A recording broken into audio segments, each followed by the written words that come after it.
귀한 주일을 허락하신 하나님의 은혜에 감사를 드립니다. 또 주의 전에 나오신 사랑하는 성도님들을 환영합니다. 하나님의 은혜가 우리 예배 가운데 살아가는 모든 삶의 자리에도 늘 함께 하시기를 기원합니다. 같이 일어나셔서 하늘의 문을 여서서 찬송하시며 예배 보좌 앞으로 함께 나아가겠습니다.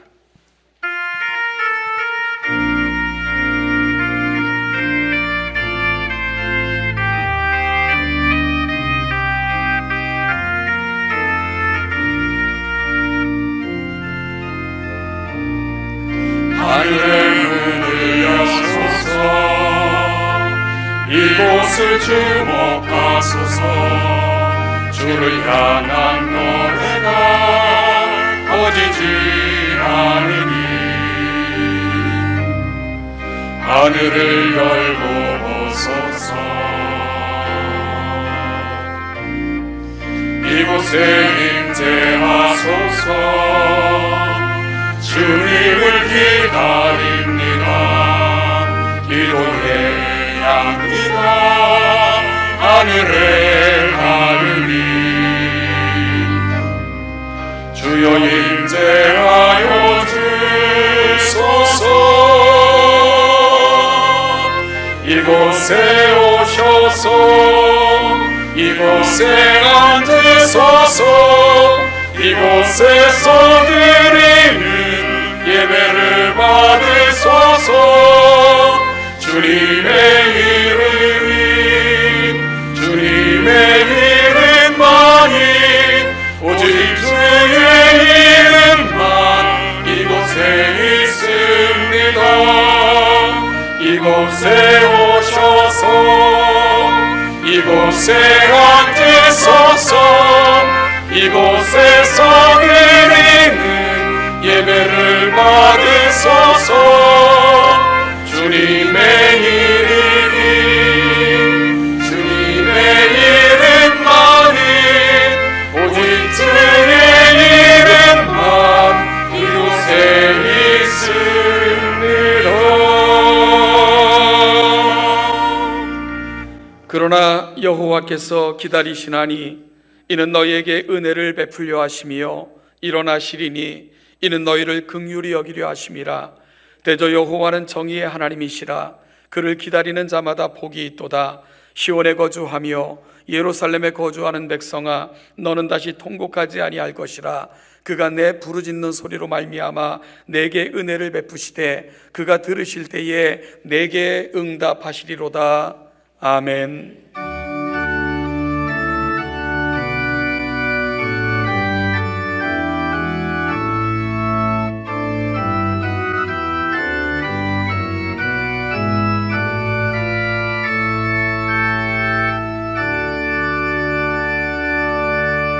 자리에 앉으셔서 한 주를 돌아보며 주의 거룩하신 임재를 기대하고 한 주를 주의 뜻대로 살고자 하는 거룩한 다짐을 담아 하나님 앞에 올리는 기도의 시간입니다. 같이 기도하시겠습니다.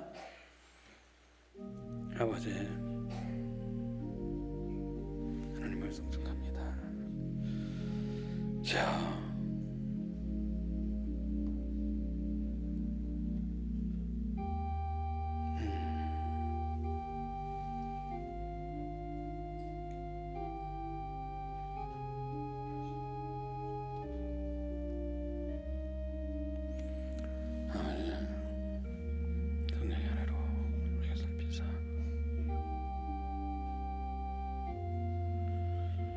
아버지,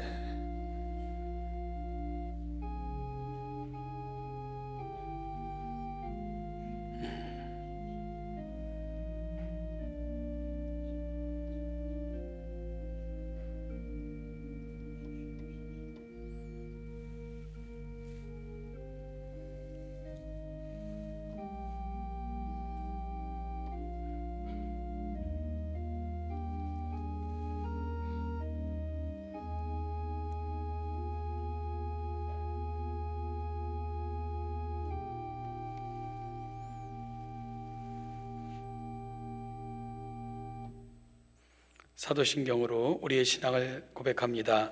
나는 전능하신 아버지 하나님 전지의 창조주를 믿습니다. 나는 그의 유일하신 아들 우리 주 예수 그리스도를 믿습니다. 그는 성령으로 잉태되어 동정녀 마리아에게서 나시고 본디오 빌라도에게 고난을 받아 십자가에 못 박혀 죽으시고 장사된 지 사흘 만에 죽은 자 가운데서 다시 살아나셨으며 하늘에 오르시어 전능하신 아버지 하나님 우편에 앉아 계시다가 거기로부터 살아있는 자와 죽은 자를 심판하러 오십니다. 나는 성령을 믿으며 거룩한 공교회와 성도의 교제와 죄를 용서받는 것과 몸의 부활과 영생을 믿습니다. 아멘.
하나님 아버지, 그 선하시고 신실하신 은혜를 힘입어 오늘도 예배의 자리에 나아옵니다. 이 시간 신령과 진정으로 드리는 우리 예배를 받으옵시고 하나님 홀로 존귀하시고 영광 받으옵소서. 전염병으로 세상이 요란하고 두려움에 가득 찼으나 그래도 은혜 가운데 하루하루를 살게 하심을 감사드립니다. 허락하신 백신과 치료제로 우리의 예배가 온전히 회복되고 코로나 이전의 삶으로 조속히 돌아가는 은혜가 있게 하옵소서. 확진자가 급증하는 가운데 우리 권속들이 학교에서, 직장에서, 사회 여러 장소에서 많은 사람들과 만나며 접촉하며 생활하고 있습니다.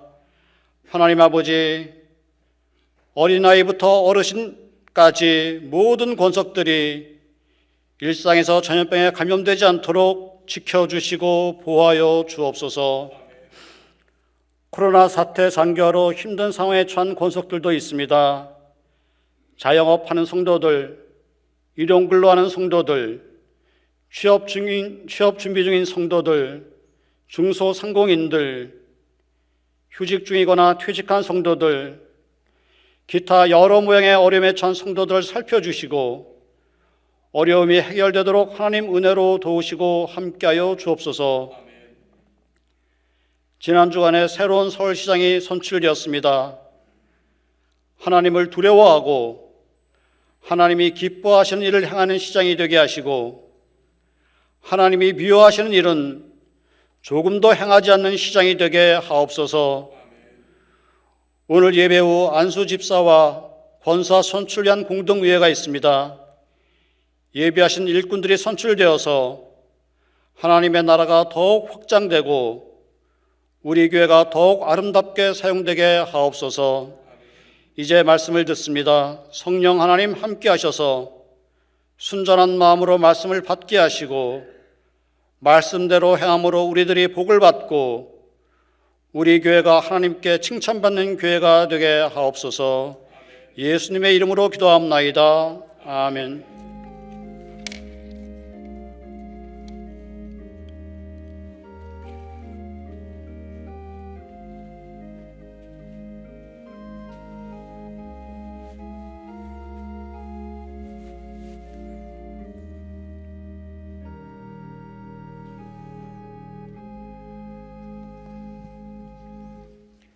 감사의 마음을 담아 준비한 예물을 하나님 앞에 올려드립니다. 198장 1절 부르며 헌금합니다.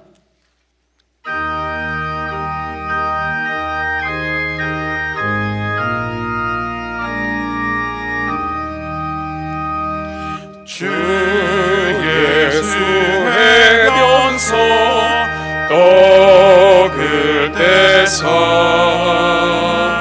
우리를 먹이어 주신 같이 영생의 양식을 나에게도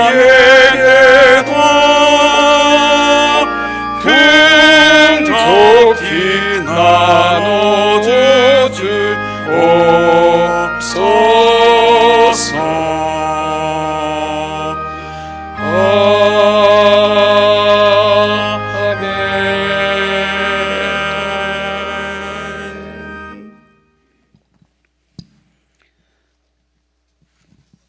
기도하겠습니다. 하나님 아버지, 어지럽고 복잡한 세상 가운데서도 사랑하는 주의 권속들 눈동자와 같이 지켜주시고 암탉이 날개 아래 그 병 아래를 품음같이 세밀하게 살피사 오늘이 영광스러운 자리 예배의 자리에서 또 안주를 시작하게 하시니 감사와 찬송과 영광을 우리 아버지 하나님께 올려드립니다. 이 은혜를 받은 거룩한 백성들 감사의 마음을 담아 적지만 우리의 소중한 예물을 하나님께 올려드리오니 기쁘게 받아주시고 하나님이 이 세상을 바라보며 그토록 소원하셨던 아들을 보내시기까지 그토록 사랑하셨던 아름다운 복음이 증거되어지고 이 시대를 살아가는 사람들에게 유익한 일에만 이 예물이 사용되도록 은혜 위에 은혜를 더하여 주옵소서. 특별히 정성껏 준비하여 드릴 손길들을 기억하사 이 땅에서도 복을 누리며 하나님 주신 분복을 평안한 가운데 누리고 살아갈 수 있도록 그리 도와주시기를 원합니다. 하나님 아버지 예물과 함께 마음의 답답함, 소원들, 갈망들 또한 우리 삶의 형편까지 다 담아드린 성도들의 그 마음까지 받으셔서 우리의 생각과 소망보다 더 아름답게 이루어 가시는 복과 은혜가 이들의 모든 삶의 자리에도 넘치도록 은혜 가운데 인도하여 주옵소서. 감사드리며 예수님의 이름으로 기도하옵나이다. 아멘.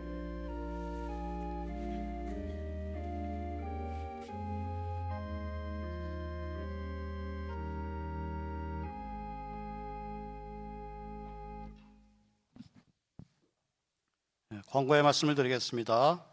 좌석수 20%의 대면 예배가 지속되고 있습니다. 주일 대회는 대면과 영상으로, 금요기도회는 라이브 방송으로 대체합니다. 금주 새벽기도회와 수요기도회는 시설공사 관계로 영상으로만 예배를 드립니다.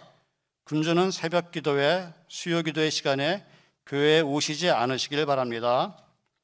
교회학교 예배도 대면 예배와 영상 예배를 병행합니다. 두 번째, 온라인 송금으로도 헌금을 하실 수 있습니다.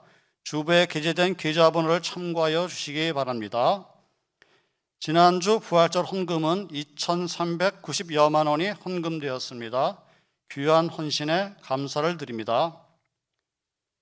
예배 후 안수 집사 5인, 권사 5인 선출 위한 공동의회가 개최됩니다. 내일부터 토요일까지 본당과 교육관 4층 냉난방기 설치 공사가 진행됩니다. 공사 규모가 굉장히 크고 또 위험하여서 본당 사용이 불가능하고, 이에 따라 새벽 기도회, 수요 기도회에는 대면 예배 없이 영상으로만 예배드림을 다시 한번 말씀을 드립니다. 어린이 주일을 맞이하여서 유아 세례를 베풀려고 합니다. 원하시는 부모님들은 신청하여 주시기 바랍니다. 일시는 5월 2일, 5월 첫째 주일 3부 예배 시 거행합니다. 교사대학 강좌가 이번 주 토요일 10시 30분부터 12시 30분에 있습니다. 중보 기도 요청 카드가 비치되어 있습니다. 많이 활용해 주시기 바랍니다.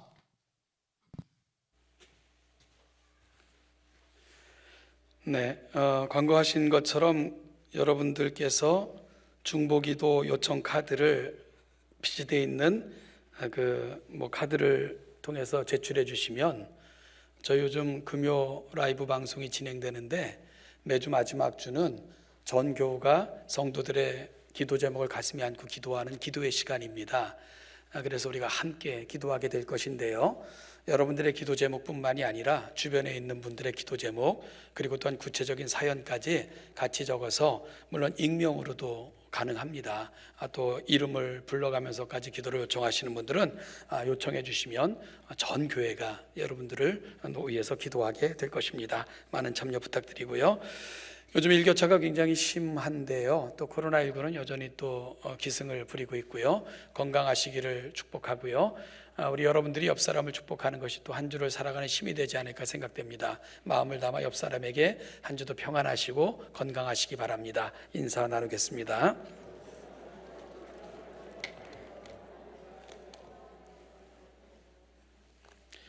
오늘 우리가 함께 나눌 하나님의 말씀은 누가복음 24장 13절로 35절, 좀 긴 성경인데요, 누가복음 24장 13절부터 35절 말씀을 교독하는 방식으로 읽겠습니다. 제가 먼저 13절 읽겠습니다. 그날에 그들 중 둘이 예루살렘에서 25리 되는 엠마오라 하는 마을로 가면서 그들이 서로 이야기하며 문의할 때에 예수께서 가까이 이르러 그들과 동행하시나 예수께서 이르시되 너희가 길 가면서 서로 주고받고 하는 이야기가 무엇이냐 하시니 두 사람이 슬픈 빛을 띠고 머물러 서더라.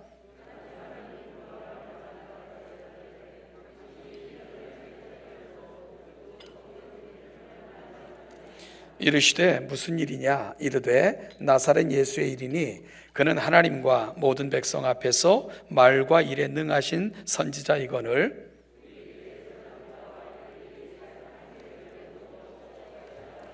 우리는 이 사람이 예루살렘을 속량할 자라고 바랐노라. 이뿐 아니라 이 일이 일어난 지가 사흘째요.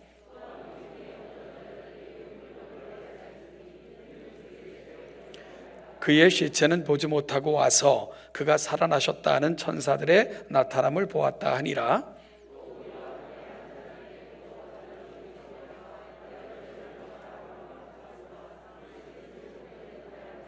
이르시되 미련하고 선지자들이 말한 모든 것을 마음에 더디 믿는 자들이여,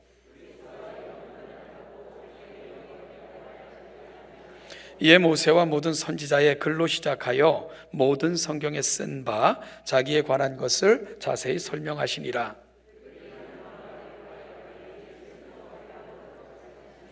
그들이 강권하여 이르되 우리와 함께 유하사이다. 때가 저물어 가고 날이 이미 기울었나이다 하니 이에 그들과 함께 유하로 들어가시니라.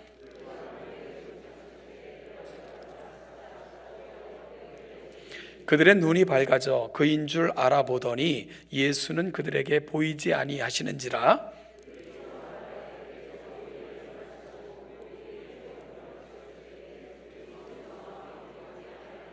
곧 그때로 일어나 예루살렘에 돌아가 보니 11 제자 및 그들과 함께한 자들이 모여 있어 같이 읽죠. 두 사람도 길에서 된 일과 예수께서 떡을 떼심으로 자기들에게 알려지신 것을 말하더라. 아멘. 할렐루야. 찬양대 김혜선 자매님 특별 찬송 하나님 앞에 올려드리겠습니다.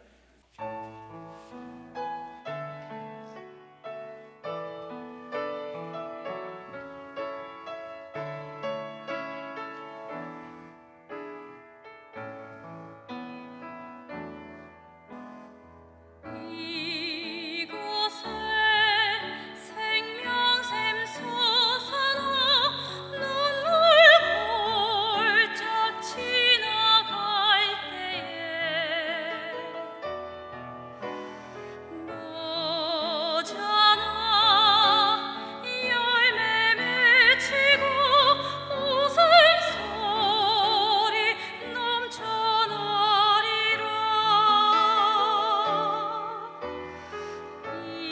이곳에 생명샘 솟아나 눈물 골짝 지나갈 때에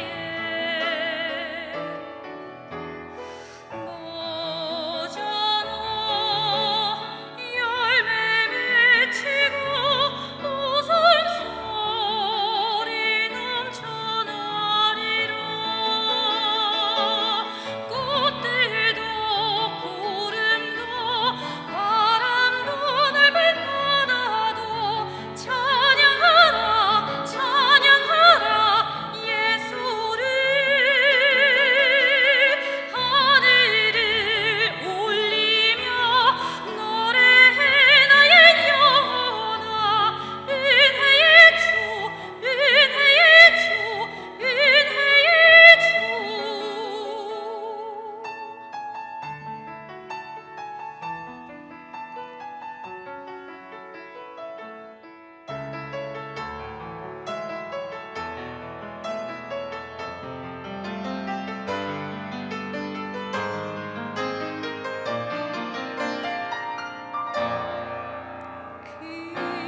그날에 하늘이 열리고 모든 이가 보게 되리라.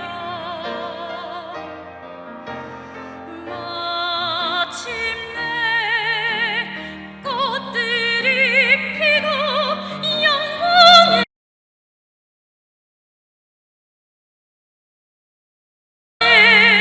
주가 오시리라.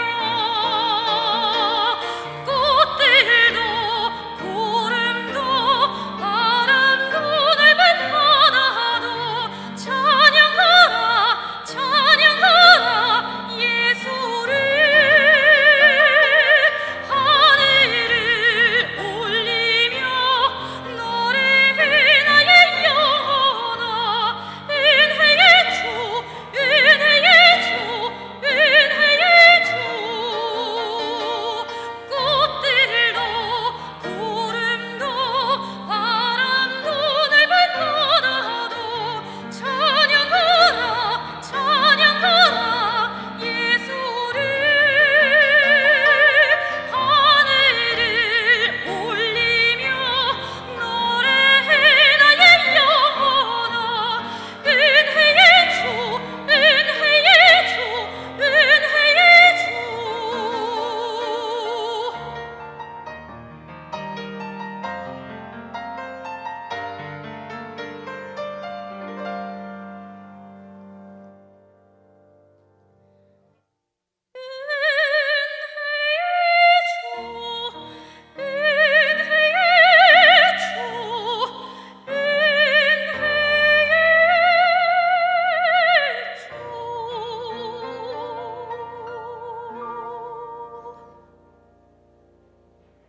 아멘. 네, 귀한 찬양 대단히 감사합니다. 이 찬양을 듣고 싶으신 분은 저에게 전화를 하시면 제 핸드폰 연결음이 이 노래이기 때문에 많이 들으실 수 있습니다. 너무 귀한 찬양 대단히 감사합니다. 기도하겠습니다. 하나님 아버지 은혜와 사랑을 감사합니다. 오늘도 하나님의 거룩한 백성들이 모여 예배하는 자리 임재하셔서 영광 받아주시고 하나님의 거룩한 은혜로 채우사 우리가 또다시 하나님 앞에서 주어진 삶을 승리하며 살아가는 아름다운 준비가 우리 가운데 되어지는 복된 예배의 자리가 되게 하옵소서. 말씀을 담겠습니다. 간절함으로 받을 때 우리 마음판에 새겨주시고 이 말씀을 붙들고 승리하며 살아갈 수 있도록 용기와 힘을 허락하여 주옵소서. 예수님의 이름으로 감사하며 기도하옵나이다. 아멘. 오늘 본문은 그날에 라고 시작이 됩니다. 안식 후 첫날, 즉 요즘으로 말하면 일요일, 즉 주일이 되는 거죠. 예수님께서 십자가에 못 박혀 죽으신 후 사흘째 되는 날입니다. 본문의 배경이 되는 오늘 주일을 이제 몇몇 여인들이 그 무덤을 방문하게 됐는데, 그들이 방문한 무덤에서 예수님의 시신이 없어진 것을 발견하게 됩니다. 그래서 당황하고 있는 그 여인들에게 찬란한 옷을 입었다고 표현되는 두 사람이 예수님은 말씀하신 대로 여기 계시지 않고 부활하셨다 하고 알려주게 되죠. 그러자 여인들은 평소에 주님께서 하셨던 말씀을 기억하고는 무덤에서 떠나 급히 제자들에게로 달려갑니다. 그리고는 그들이 무덤에서 경험했던 것을 상세하게 이야기했죠. 그런데 참으로 안타까운 것은 사도들은 그들의 말이 허탄한 듯이 들려 믿지 않았다고 누가는 기록하고 있습니다. 오직 베드로만이 급히 일어나 무덤으로 달려가 보았습니다. 그리고는 그 여인들의 말처럼 예수님의 시신이 없어진 것을 확인할 수 있게 되었지요. 그러자 그는 그 된 일을 놀랍게 여기며 집으로 돌아갔노라 라고 누가는 기록하고 있습니다. 누가복음을 처음부터 끝까지 주의 깊게 자세히 읽어보면 집으로 돌아가니라 라는 표현이 유독 많이 등장하는 것을 발견하게 됩니다. 이 표현은 일상의 삶의 자리로의 복귀를 말해주는데, 누가는 이 표현을 통해서 그들이 돌아간 삶의 자리에서는 어떤 일이 일어났을까, 무엇이 기대되는가 하는 측면에서 집으로 돌아가니라 라는 표현을 사용하고 있는 것을 보게 됩니다.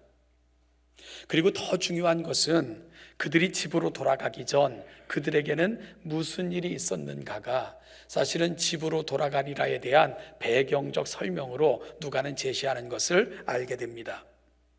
누가복음 24장 12절에서도 집으로 돌아가는 베드로의 모습을 누가는 기록하고 있습니다. 여기서는 누가가 생각하기를 그가 돌아가야 할 곳은 집이 아니지 않았나 하는 어떤 의구심을 가지고 집으로 돌아간 베드로의 모습을 설명해 주고 있다는 그런 생각을 해보게 됩니다. 여러분, 그렇지 않나요?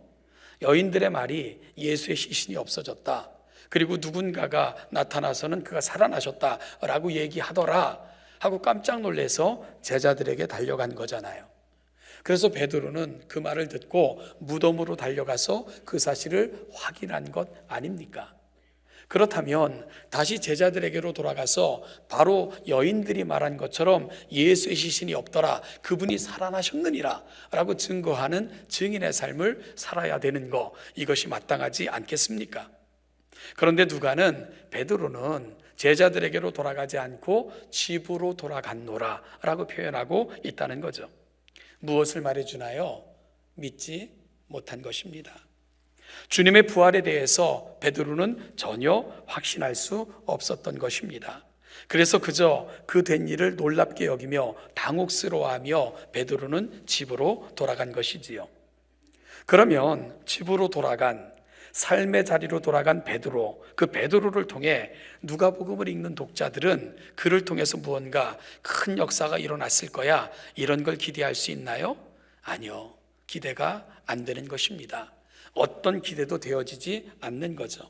오히려 그를 통해 불안하고 답답하고 근심 가득한 이야기들만 사람들은 듣게 되었을 것입니다. 지금 우리는 모이는 교회로 함께 모여 이 자리에서 예배하고 있습니다. 그리고 이 예배가 파하면 우리들은 또한 흩어진 교회로, 우리들의 삶의 자리로 돌아가시게 될 것입니다. 집으로, 직장으로, 학교로, 사업장으로. 그러면 여러분들이 돌아간 삶의 자리, 여러분들이 떠나는 자리를 보면서 누군가는 야, 저들이 돌아간 삶의 자리, 저들이 살아가는 그 삶의 자리에는 뭔가 대단한 역사가 있을 것이야 라고 기대하는 모습으로 우리는 예배가 파한 후에 우리의 삶의 자리로 돌아가고 있는가? 돌아간 베드로의 모습을 기록하고 있는 누가의 기록을 통해 한번 우리도 돌아볼 수 있는 시간이 되었으면 좋겠습니다. 우리가 떠난 자리, 떠나가는 우리를 바라보며 누군가가 야, 저들이 돌아간 삶의 자리는 대단한 하나님의 역사, 아름다운 소망과 위로가 가득한 그런 삶의 자리가 될 것이야, 그런 소망을 우리는 누군가에게 제공해주고 있는가? 여러분, 그런데 누가는 그 기대는 삶이 시작되는 그 지점이 아니라 바로 여기서 이루어지는 것이라는 것을 말하고 있음을 기억할 수 있어야 됩니다.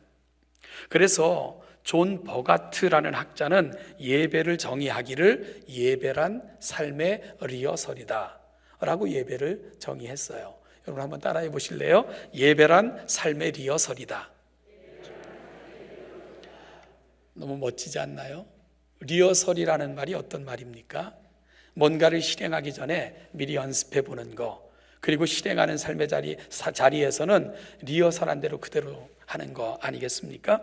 결국 우리가 어떻게 살 것인가, 우리가 살아가는 삶의 자리가 기대가 되는가, 우리가 살아가는 삶의 자리에서 누군가에게 기대가 되는 아름다운 역사를 만들어내는 그런 삶을 살 것인가, 사실 그것이 이루어지는 자리는 오늘 여기 예배의 자리라고 존 버가트는 이야기하고 있는 것입니다.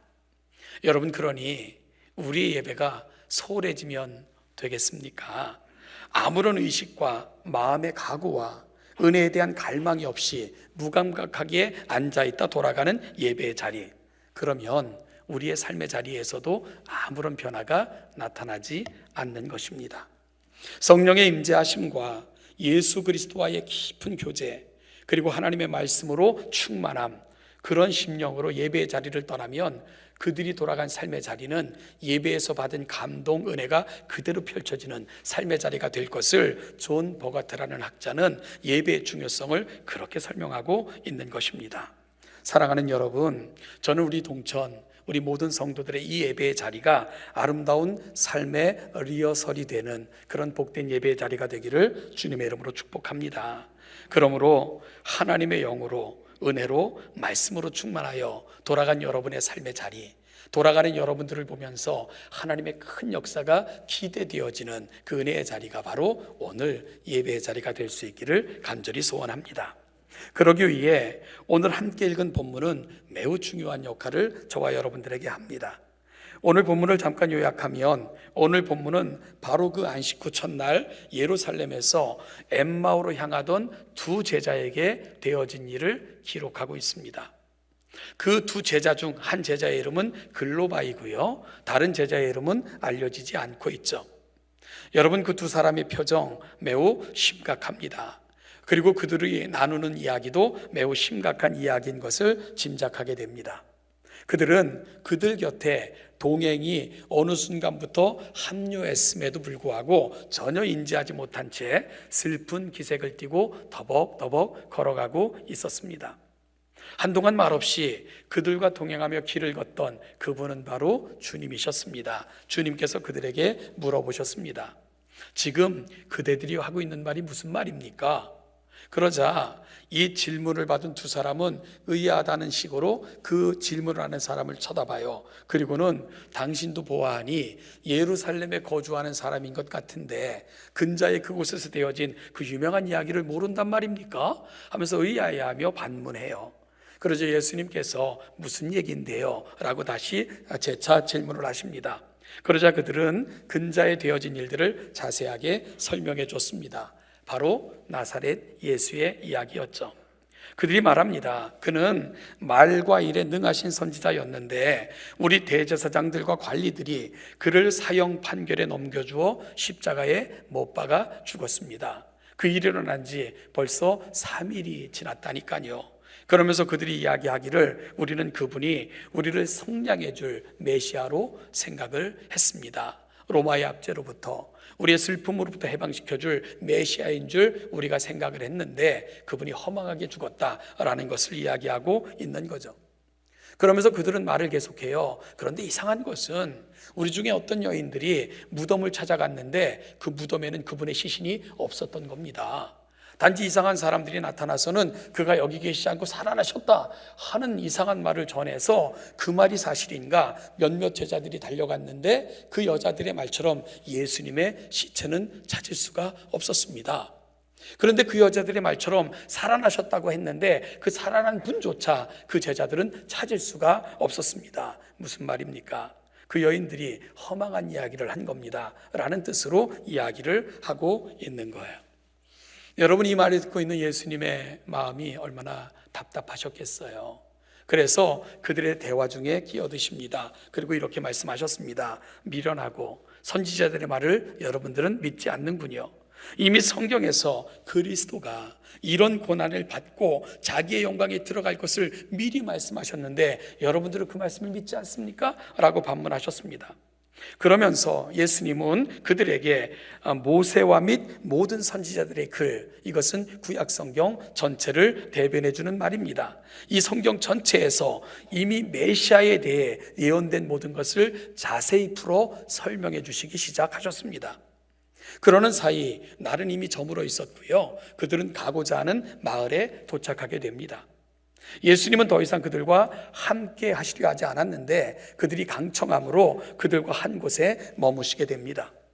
예수님께서는 음식을 보시고는 떡을 가지사 축사하시고는 그들에게 나누어 주셨습니다. 여러분, 아주 익숙한 장면 아닙니까? 그제서야 그들의 눈이 띄어지게 돼요. 그리고 지금 이 일을 행하시는 분, 그리고 그들과 동행하신 그분이 누군가를 비로소 알게 됩니다. 그래서 그분에게 눈을 드는 순간 예수님은 그곳에 계시지 않았습니다. 그러자 그들은 서로 마주보며 서로에게 이런 말을 해요. 길에서 우리에게 말씀하시고 우리에게 성경을 풀어주실 때에 우리 속에서 마음이 뜨겁지 아니하더냐? 여러분, 길에서 예수님의 말씀을 풀어주실 때 그들이 받았던 감동을 서로 고백을 합니다. 그러면서 그들은 서로가 우리가 해야 될 행동이 무엇인가를 서로가 확인받게 돼요. 누가는 그들이 보인 행동을 이렇게 기록하고 있습니다. 곧 그때로 일어나 예루살렘으로 돌아가니라. 즉, 곧 즉시 지체하지 않고 라는 말이 됩니다. 주님을 만났을 때, 부활하신 주님을 만났을 때 그들은 떠나온 그 자리에 머물지 않고요, 곧 일어나서 떠나왔던 자리, 박해와 핍박 혹은 예수를 따랐던 것으로 손해를 볼 수 있지 않을까 하면서 전전긍긍하며 떠나왔던 그 도시 예루살렘을 향해 급히 발걸음을 옮기고 있는 모습을 기록하고 있습니다. 사랑하는 여러분, 그들이 돌아간 자리 무엇이 기대됩니까? 어떤 소망이 생겨납니까? 그들은 부활의 증인이 되었을 것입니다. 살아계신 예수님, 지금도 역사하시는 그분을 전하는 증인으로서의 삶을 살게 되었을 것입니다. 이것이 바로 엠마오로 향하던 두 제자에게 일어났던 사건의 전모입니다.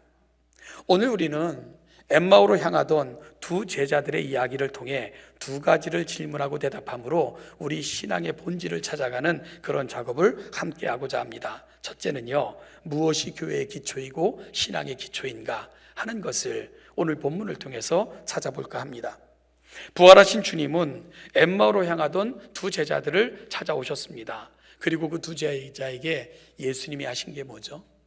여러분, 어떤 초월적인 거, 화려한 거, 어떤 기적과 이적으로 내가 바로 메시아로 이 땅에 온 부활한 예수야 하는 것을 예수님은 스스로를 증명하는 걸 그런 방식으로 드러내셨나요? 아닙니다. 책망하시지도, 그렇다고 어떤 화려한 현상으로 자신의 이적을 통해 드러내 보이시지 않으셨습니다. 주님은 모세와 및 선지자들의 글로 시작하여 모든 성경에 쓴 바 자신에 관한 것을 자세히 가르치기 시작하셨습니다. 먼저는 그들이 갖고 있던 잘못된 메시아관을 시정시켜 주셨습니다.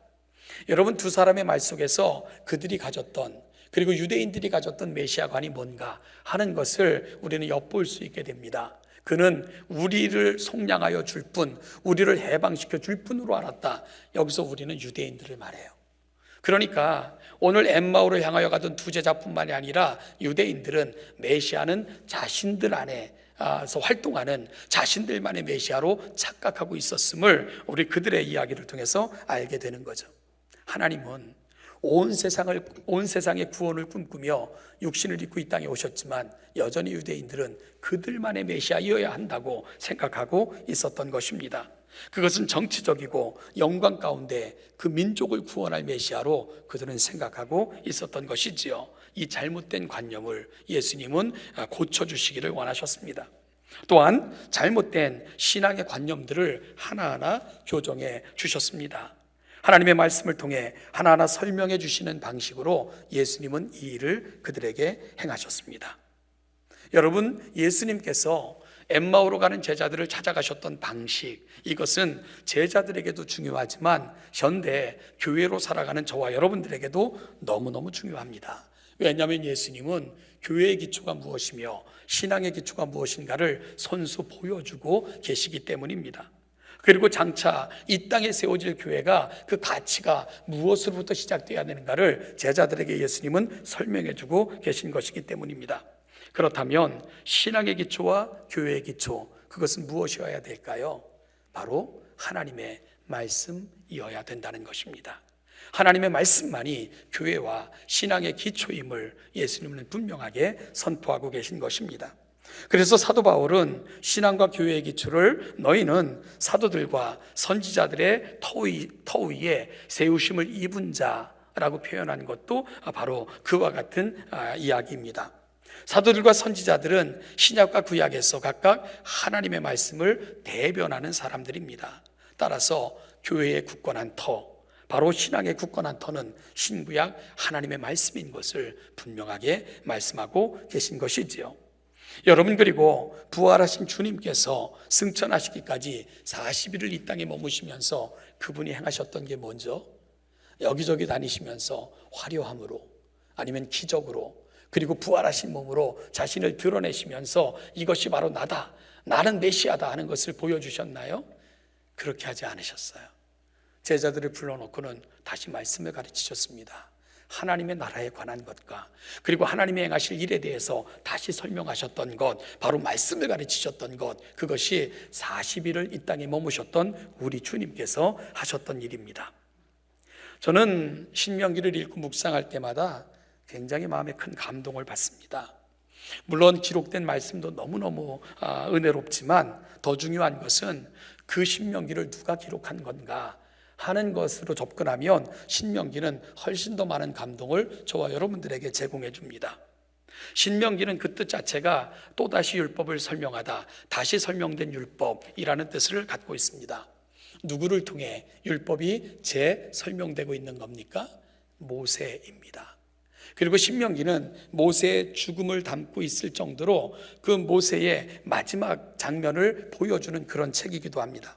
그래서 신명기를 읽고 있으면 언제 쓰여졌을까라는 것에도 추측하게 되는데요, 아마 모세가 하나님 앞에 부름받기 직전, 즉 죽기 직전에 그는 이스라엘 백성들에게 말씀을 선포하고 가르치고 심지어 노래로 만들어서 부르게 했습니다. 그리고 이것을 친히 적어 이스라엘 백성들에게 그렇게 선사한 것입니다. 그러니까 신명기는 모세가 120세가 다 된 어느 시점쯤 가르친 것, 그리고 전한 것, 그리고 노래로 지어서 그들로 부르게 한 것 하는 것을 모아서 기록한 성경이 신명기가 되는 겁니다. 여러분, 그때 모세의 나이 120세가 다 됐던 때예요. 120년, 어찌 보면 마지막 40년은 나라와 민족을 위해 그리고 백성들을 위해 얼마나 많이 헌신과 수고와 눈물로 그들을 인도했던 세월입니까? 여러분, 120세 된 모세, 이제 사역을 그만둔다고, 그리고 이제는 좀 쉰다고 누가 뭘 할 사람 아무도 없습니다. 그런데 120세 된 모세, 그는 멈출 수가 없었어요. 그래서 그 백성을 향하여 또다시 말씀을 선포하고 또다시 말씀을 가르치고 그리고 심지어 노래로 지어 부르게 했습니다. 그리고 마지막으로 그 말씀을 일일이 기록하여 오늘 저와 여러분들이 읽고 있는 신명기를 이스라엘 백성들에게 선사한 것입니다. 왜 그랬을까? 왜 그랬을까? 말씀의 가치, 중요성을 모세는 누구보다도 잘 알았기 때문입니다. 이 백성이, 이 민족이 가나안 땅에 들어가서 그들이 세움을 받을 터가 있다면 그 유일한 터는 말씀이라는 것을 모세는 너무나도 잘 알았기 때문입니다. 내 사랑하는 자녀들, 내 사랑하는 후손들이 약속된 땅에 들어가서 하나님의 은혜와 은총을 받는 그런 백성으로 살아가려면 그들이 붙들어야 될 유일한 것, 그것은 하나님의 말씀이라는 것을 모세는 너무나도 잘 알았기 때문입니다. 하나님의 말씀을 떠난 내 백성들은 아무런 소망이 없고 하나님의 말씀의 터 위에 세워지지 않으면 곧 무너질 수밖에 없다는 것, 누구보다도 잘 알았던 사람이 모세였기에 하나님 앞에 서는 마지막 날까지 가르치고 전하고 노래로 지어서까지 부르게 하고 기록하여 전하면서까지 말씀을 붙들라고 말씀의 터 위에 세움을 받으라고 끊임없이 외쳤던 것, 바로 모세가 보여줬던 실천적 그의 신앙의 모습이었던 것입니다. 사도 바울은 죽음의 순간이 임박했을 때 그의 믿음의 아들 사랑하는 디모데에게 2권의 편지를 써서 전하게 됩니다. 바로 디모데전서와 디모데후서입니다. 물론 두 편지는 조금의 시간 차이는 있습니다만은 여러분 그 두 편지를 읽고 또 읽어보면 사도 바울이 믿음의 아들 디모데에게 계속해서 부탁하는 것, 계속해서 간청하는 것, 그리고 잊지 말라고 당부하는, 또 심지어 명령하는 그런 내용이 있어요. 그게 뭘까요? 하나님의 말씀을 곁에 두라는 것입니다. 결코 곁에서 떠나지 않게 하라는 것입니다. 그 말씀을 읽으라는 거예요. 그 말씀을 묵상하라는 겁니다. 그 말씀을 가슴에 담으라는 거예요. 그리고 그 말씀을 행하라는 것입니다. 그리고 때를 얻든지 못 얻든지 그 말씀을 가르치라는 것입니다. 왜 그럴까요? 왜 그랬을까요? 바로 교회와 신앙의 유일한 터는 하나님의 말씀이기 때문입니다. 하나님의 말씀을 떠난 신자, 하나님의 말씀을 떠난 교회는 아무 소망이 없다는 것을 사도 바울은 너무나도 잘 알았기 때문입니다. 교회의 터는 사도들과 선지자들입니다. 신앙의 유일한 영양소는 하나님의 말씀입니다. 하나님의 말씀이 우리 안에서 희미해지면 우리는 결국 영적 영양실조에 걸리게 됩니다. 그러면 우리는 건강한 그리스도인의 삶을 살아낼 수가 없습니다. 왜 주님께서는 부활하신 후 그 모진 십자가의 고통을 다 참아내신 주님께서 40일을 머무시면서 또 수고할 수밖에 없으셨을까요?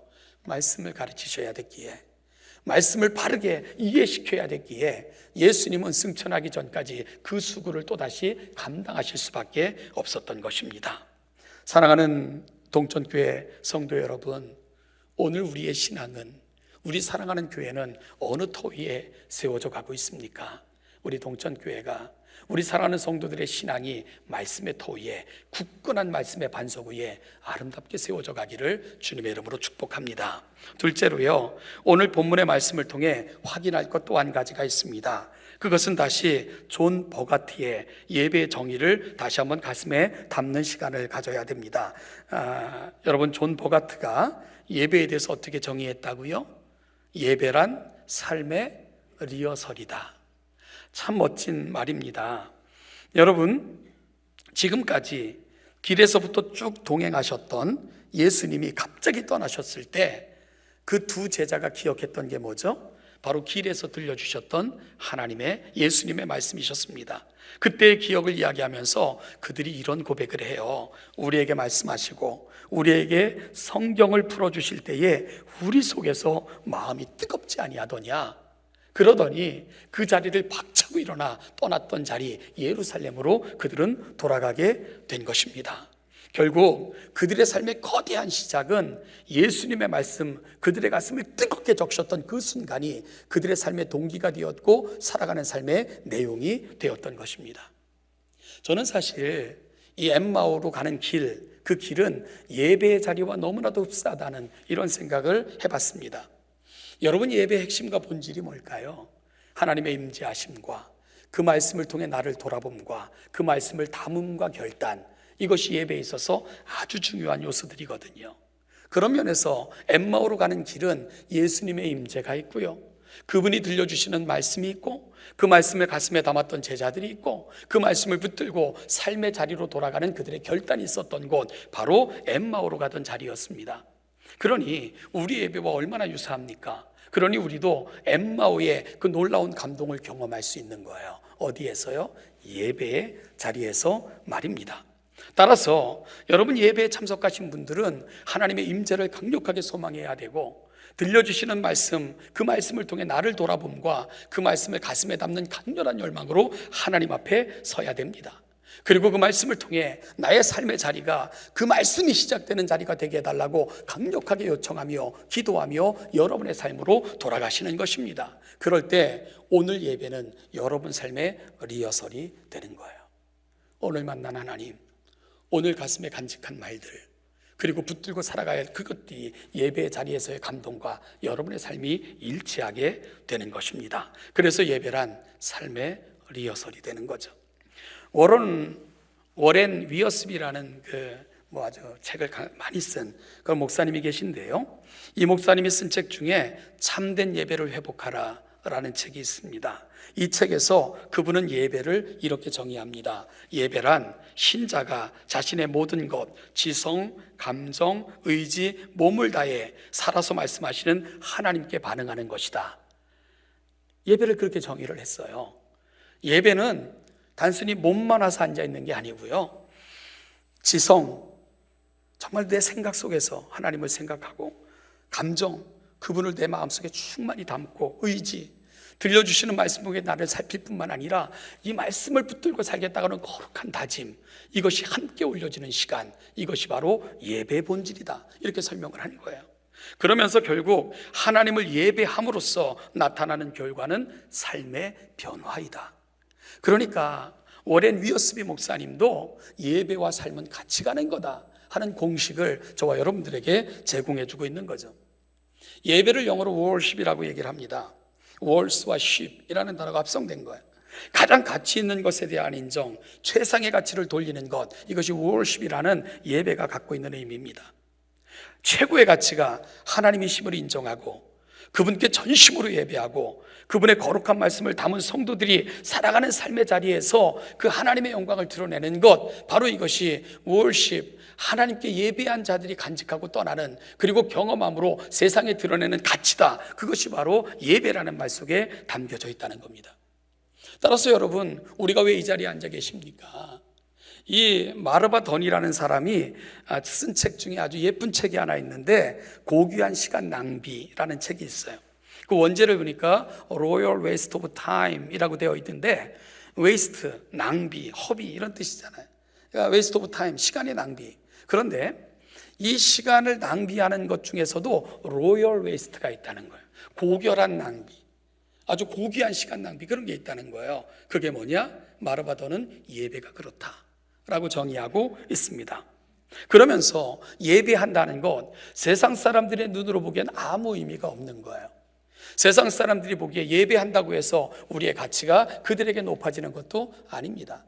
그런데 이 마르바 던은 예배를 왜 로열 웨이스트, 고귀한 시간 낭비라고 했냐 하면, 하나님이 우리 예배를 받으시기에 합당한 분이심을 고백하는 자리이기에, 우주의 왕이신 하나님의 고귀한 광휘, 휘몰아치는 빛 가운데로 들어가는 시간이기에, 하나님의 임재를 다른 사람과 함께 누려 그 임재하심을 나눈 성도들이 아름다운 공동체로 자라가는 그런 시간이기에, 우리의 시간에서 벗어나 하나님의 나라의 영원한 목적에 들어가도록 초대하는 시간이기에, 예배는 세상에 섭이할 수 있는 가장 고결한 시간이다 라고 마르바 던은 정의하고 있습니다.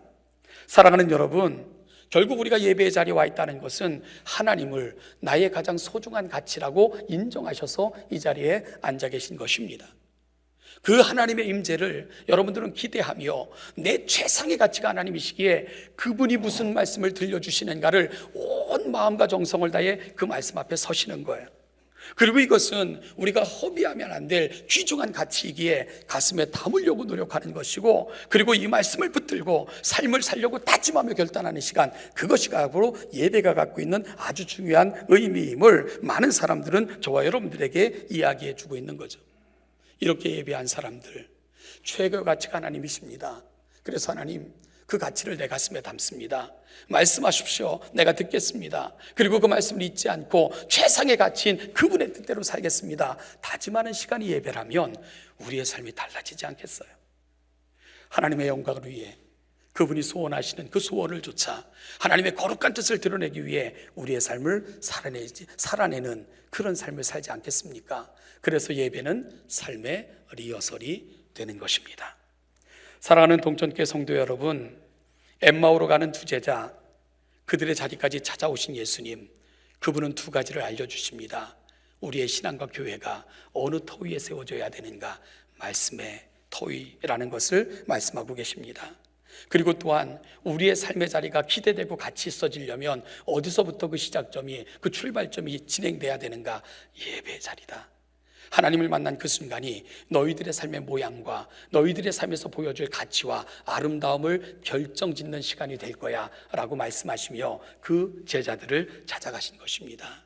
오늘 우리에게도 이 예수님이 찾아오시기를, 그 예수님을 영접하기를, 이 가치를 가슴에 담기를, 그리고 우리의 삶의 시작점이 오늘 이 예배의 자리가 되기를 주님의 이름으로 간절히 축복합니다. 기도하겠습니다. 하나님 아버지, 은혜와 사랑을 감사합니다. 가장 고귀한 시간, 아름다운 허비, 세상은 알지 못하지만 하나님이 인정하시며 우리 가운데 임재하시고 거하셔서 영광 받으실 뿐만 아니라 사랑하는 자녀들에게 힘을 주시고 용기를 주셔서 세상으로 파송하는 자리, 예배 자리로 우리를 부르셨음에 감사합니다.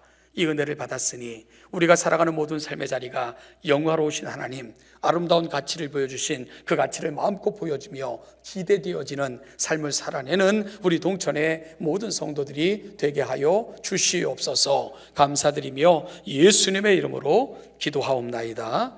아멘. 같이 일어나셔서 162장을 찬송합니다. 찬송 후에 우리 예배 후에 공동의회가 진행됩니다. 성도님들께서는 예배 후에 그 자리에 잠깐 남아주시기 바랍니다.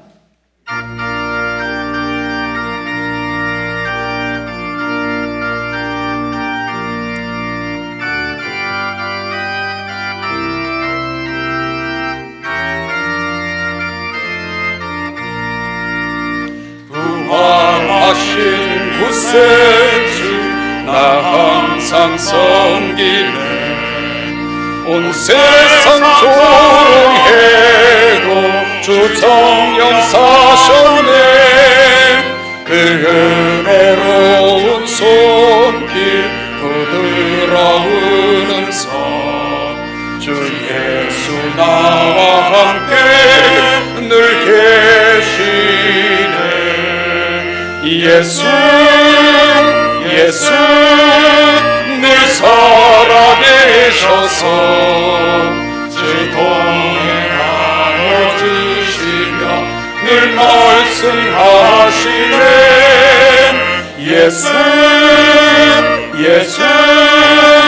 내 구세주 예수 내 마음에 살아계시네.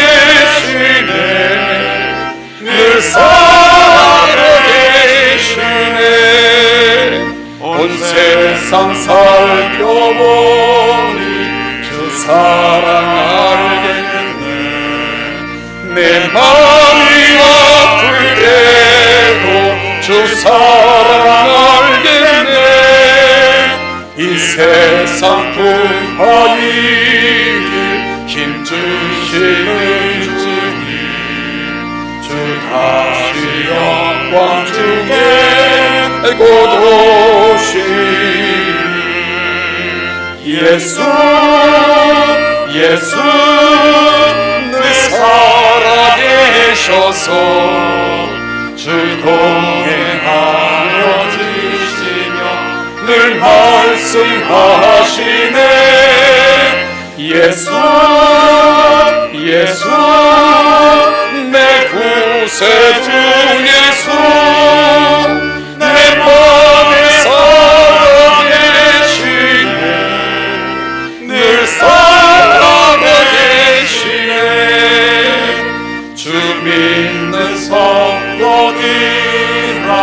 다 기쁜 노래로 주 예수를 함께 다 찬양 드리세.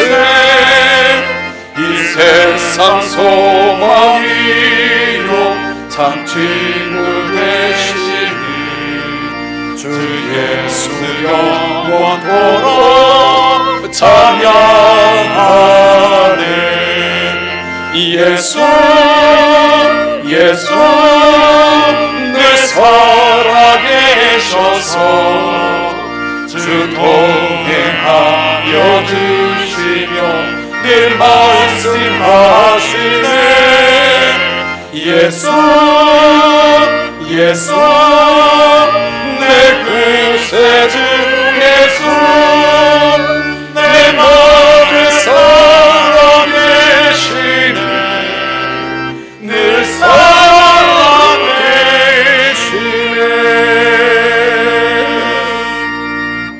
사망 권세 이기시고 부활하셔서 우리의 영원한 소망이 되어주신 우리 주 예수 그리스도의 은혜와 아들을 십자가에 내어주심으로 우리의 모든 죄를 속량하시고 영원한 하늘의 자녀의 놀라운 신분을 허락하신 아버지 하나님의 은총과 오늘 그 은혜를 우리의 은혜 되게 하사 이 영광스러운 예배의 자리에서 한 주를 시작하게 하신 성령 하나님의 은총이 은혜를 받았으니 은혜가 되고 복을 받았으니 복이 되어주며 거룩한 부활의 소망을 받은 자들이 오니 세상에 아름다운 생명이 되어주기를 소망하며 이 자리에 있는 동촌의 모든 성도들과 이들이 살아가는 모든 삶의 자리마다 이 은총과 이 은혜가 이제부터 영원까지 그 영원까지 함께 하시기를 축원하옵나이다. 아멘.